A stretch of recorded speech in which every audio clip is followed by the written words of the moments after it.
Hi guys, welcome back to our Wix Harmony series.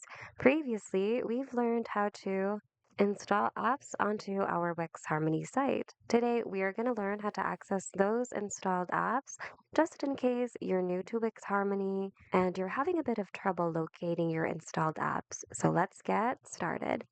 Go to the Add button on the upper left, click on All over here, and look for Installed Apps. And this is where you should see all of your previously installed apps.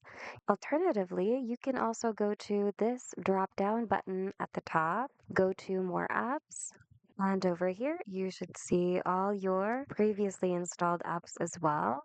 And if you click on this arrow button, it will expand the information on that specific app and will give you options to choose from based on the actions you want to take. So that's it. That's how you access and manage your installed apps on the Wix Harmony Editor.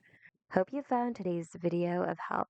If you need more Wix tutorials, check out our channel and consider subscribing as well.